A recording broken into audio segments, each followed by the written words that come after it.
Assalamualaikum warahmatullahi wabarakatuh. Welcome back to my channel bersama Ibu dan Juna.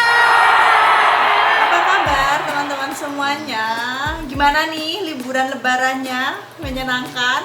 Kumpul bersama keluarga pasti seru ya, pasti selalu menyenangkan. Gimana opor lebarannya? Habis? Sudah cukup puas ya makan opornya beberapa hari terakhir. Kalau kue lebarannya masih boleh dicemil sambil kita ngabisin waktu luang ya Jun, tapi dengan tetap olahraga dong guys, jadi biar habis lebaran nggak jadi lebaran. Nah, pada kesempatan video kali ini Bunda dan Juna mau bahas soal perdarahan pada kehamilan. Karena nih beberapa hari yang lalu Bunda dapat pertanyaan dari temen Bunda tuh khawatir gitu ya, waktunya mens, belum mens, malah keluar bercak darah. Ini bercak darah apaan gitu ya. Nah, jadi Bunda tertarik untuk bahas nih.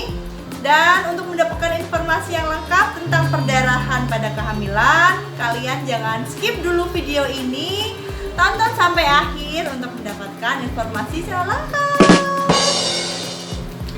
Nah, jadi perdarahan pada kehamilan ini kita bisa identifikasi tergantung dari trimesternya ya guys.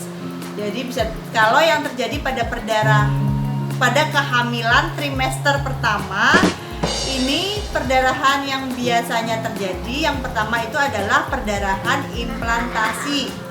Yaitu, jadi perdarahan implantasi itu apa sih? Jadi sel telur nih yang udah ketemu sama sperma di tuba falopi itu tadi, dia terus turun nempel di dinding rahim. Nah, proses nempelnya atau proses implantasinya itu beberapa wanita akhirnya memang sampai terjadi keluarnya bercak darah merah, dan ini nggak banyak, nggak kayak darah mens orang juga, orang mens gitu ya Bunda. Jadi bercaknya cuma sedikit dan cuma biasanya 1-2 hari aja, sehari aja biasanya 24 jam pertama itu bercaknya ya. Jadi ini adalah hal yang normal, nggak usah khawatir. Karena memang terjadinya nih di awal kehamilan nih, jadi 6-12 hari kehamilan biasanya terus keluar bercak itu. Kadang orang itu nggak tahu, nggak ngeh kalau dia tuh sebenarnya sudah hamil. Taunya ya memang mau menstruasi, padahal ini sudah terjadi kehamilan.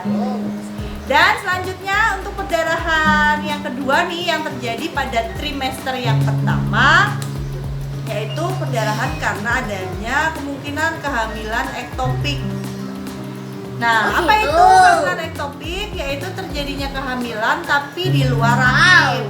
Jadi setelah si sel telur ini ketemu sama sperma nih di tuba falopi, ini kan normalnya harusnya setelah itu dia turun, kemudian dia nempel implantasi di dinding rahim. Nah, pada kasus kehamilan ektopik ini, setelah si sel telur dan sperma ini ketemu di tuba falopi, ini mereka nggak turun, calon bakal jarinya tetap tumbuh berkembangnya di saluran telur itu tadi atau tuba falopi itu tadi. Nah, tambahnya besar usia kehamilannya, namanya tuba falopi itu kan kecil gitu ya, nggak bisa nampung, akhirnya terjadi ruptur atau sobeknya saluran tuba falopi itu tadi. Nah, ini bisa menyebabkan perdarahan, dan yang pasti ini terjadi perdarahan juga di rongga perut gitu ya. Ibu hamil akan merasakan nyeri, dan karena perdarahan itu tadi juga bisa sampai menyebabkan shock, dan kalau tidak segera teratasi bisa sampai terjadinya kematian.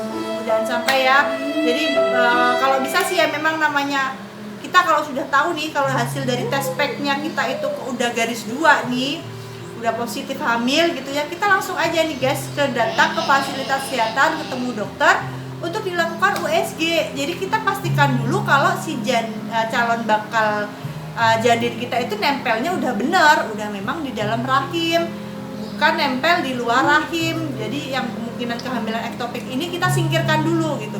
Jadi penting ya untuk USG di awal kehamilan ya, kita biar udah ayem gitu, kitanya udah tenang, kehamilannya memang nempelnya sesuai, yaitu di dalam rahim. Dan selanjutnya perdarahan yang ketiga yang kemungkinan terjadi di trimester pertama adalah terjadinya kehamilan mola. Kehamilan mola itu apa sih gitu? Jadi kehamilan mola ini calon bakal janinnya itu nggak berkembang guys, jadi justru jaringannya ini tumbuh menjadi jaringan yang abnormal atau tidak normal. Dan pada gambaran ultrasonografinya atau gambaran USG-nya ini tuh bentuknya tuh kayak buah anggur gitu ya. Jadi dia bergerombol kayak buah anggur, makanya disebutnya kehamilan anggur gitu ya. Dan pada kasus ini ada beberapa wanita yang mengalami perdarahan dan juga keluar cairannya ini kecoklatan atau gumpalan gitu bentuknya. Dan bisa sampai menyebabkan nyeri pinggul. Nah, kalau ini tidak bisa langsung tertangani ke fasilitas kesehatan, tidak langsung diatasi gitu ya. Ini juga kemungkinannya kehamilan mula ini nih bisa sampai terjadi tumor trofoblast gestasional. Dan sampai terjadi namanya keganasan juga yang disebut koriokarsinoma. Jadi apapun ya perdarahan yang terjadi pada kehamilan, cus langsung kita segera ke fasilitas kesehatan untuk pastikan perdarahannya ini memang normal-normal aja atau memang harus langsung dilakukan tindakan gitu ya. Dan selanjutnya untuk perdarahan yang terjadi pada trimester yang kedua, yaitu perdarahan yang disebut abortus atau keguguran kemungkinannya ya. Nah, abortus ini apa sih? Jadi keluarnya calon bakal janin ini di usia kehamilan kurang dari 20 minggu dan berat janinnya kurang dari 500 gram. Oh gitu. Dan ciri-cirinya sih kalau abortus ini selain terjadi perdarahan gitu ya, biasanya juga ada nyeri di perut bagian bawah, kemudian juga sampai keluarnya jaringan. Jadi keluar jaringan gitu, perongkolan gitu darahnya ya, nggak cuma darah cair aja gitu. Dan kita harus kenali juga nih abortus ini memang kita cuma disuruh bed rest aja, tiduran aja, atau yang disebut ancaman keguguran atau abortus iminen namanya, atau memang abortus yang bikin janinnya ini memang sudah nggak bisa dipertahankan lagi nih guys. Jadi memang harus segera dilakukan tindakan namanya kuretase. Jadi penting ya kalau terjadi perdarahan pada trimester yang kedua, kita harus pastikan dulu janinnya kita ini terjadi abortusnya ini bisa dipertahankan atau memang harus dilakukan kuretase. Ini dipastikannya nanti dari pemeriksaan dalam dan dari hasil USG. Dan selanjutnya perdarahan yang ketiga yang terjadi pada trimester yang ketiga ya, yaitu yang pertama nih untuk perdarahan pada trimester yang ketiga yang pertama kemungkinan terjadi adalah solusio plasenta atau di sini disebut pluriplasenta, itu artinya si plasenta ini terlepas dari tempat perlekatannya yang di dinding rahim itu pada saat sebelum terjadinya persalinan atau si janin ini masih di dalam rahim gitu. Bahaya banget ya guys kalau ini, karena yang namanya kan plasenta itu kan tempat nutrisi ke bayi, oksigen ke bayi, itu kan kalau masih di dalam rahim itu kan ya lewatnya saluran plasenta itu sendiri. Sementara ini bayinya masih di dalam tapi plasentanya lepas gitu. Dan ciri-cirinya sih yang pasti ini nyeri, kemudian terjadi perdarahan yang banyak. Perdarahannya biasanya warnanya itu kemerahan sampai kehitaman gitu ya. Dan kemudian terjadi perdarahannya ini bisa sampai keluar dari jalan lahir kita, atau memang perdarahan cuma di dalam aja nih, di dalam rahimnya, dan bisa sampai terjadi shock karena perdarahan yang banyak itu tadi. Jadi itu ya kemungkinan yang pertama ya, yaitu dari solusio plasenta. Selanjutnya perdarahan yang kedua pada trimester yang ketiga nih kemungkinannya adalah plasenta previa. Nah, plasenta itu previa itu apa sih? Jadi perlekatan plasentanya ini kalau orang hamil dalam posisi dia lagi hamil gitu ya, plasentanya tuh nempelnya itu di bagian segmen bawah rahim, jadi menutupi jalan lahir. Bisa sebagian menutupinya atau total seluruhan menutupi jalan lahir gitu. Dan ini tuh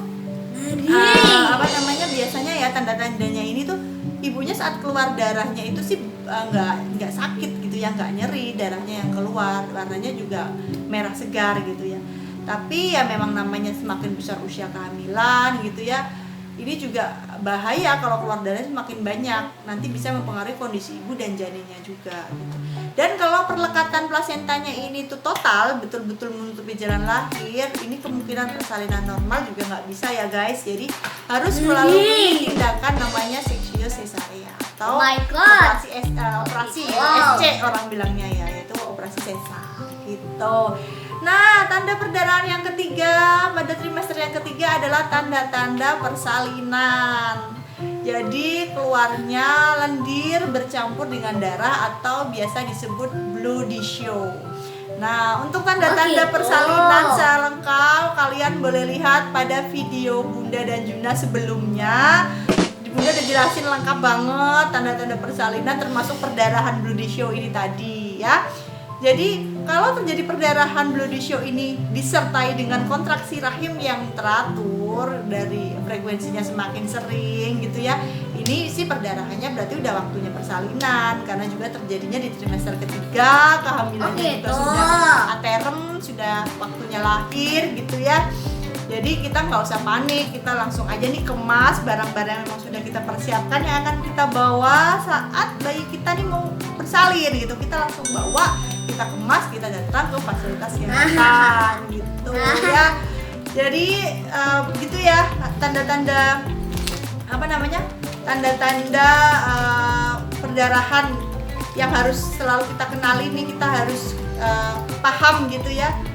Karena perdarahan kehamilan ini kalau tidak segera teratasi, kalau kita tidak segera ke fasilitas kesehatan, kita tidak kenali ini normal atau memang harus ada tindakan segera, ini juga bisa berpengaruh, bisa berbahaya pada kehamilan itu dan janin yang ada dalam kandungannya. Gitu. Bunda udah selesai nih Jun. Juna lagi makan apa sih? Kenji guys. Kenji. Siapa? Ayo. Ini usia Bunda pasti dulu kecilnya juga suka makan kenji ya. Dan ternyata jajanan ini masih ada sampai Juna nih bisa ngerasain jajanan kenji sama kayak jajanan Bunda waktu kecil. Oh, ada jajanan ini. Juna ada yang mau ditambahin nggak? Oh ya, udah selesai. Oh ya, Bun Juna punya tebak-tebakan loh. Juna, silakan. Bentuknya kecil, warnanya hijau, terus kalau dipegang bisa meledak. Apaan ayo? Kecil, hijau, kalau dipegang bisa meledak, kasyar gitu. Dar. Apa itu? Apa itu? Gak tahu Bunda, susah banget tebakannya. Kasih tahu dong. Kasih tahu nggak ya? Kasih tahu dong. Ya udah deh, jawabannya adalah ulat bulu bawa mercon. Ulat bulu sama mercon guys. Ternyata cuma Juna yang suka main mercon ya, ulat bulu juga suka main mercon. Tetap hati-hati ya kalau main mercon, harus didampingi sama ayah sama Bunda. Merconnya juga yang kembang api aja sama yang lempar-lempar itu, nggak usah yang dadar besar. Ya, ulat bulunya pakai bawa mercon lempar terus meledak dong. Ya kan orangnya dikasih api di atasnya terus der. Kasian amat telur bulunya gosong dong. Baik Juna, terima kasih ya untuk tebakannya ya. Terima kasih teman-teman yang sudah menyaksikan video kami. Semoga video kami bermanfaat dan sekiranya kalian juga boleh share ya kalau menurut kalian video kami ini bermanfaat gitu ya. Terima kasih yang sudah menyaksikan. Jangan lupa klik tombol lonceng. Jangan lupa subscribe, like, dan komen. Dan jangan lupa pipis dulu sebelum bubuk biar nggak ngompol. Terima kasih Juna, terima kasih teman-teman semua. Terima kasih yang sudah subscribe. Semoga selalu diberikan kesehatan, kebahagiaan dunia dan akhirat. Akhir kata, wassalamualaikum warahmatullahi wabarakatuh. Bye.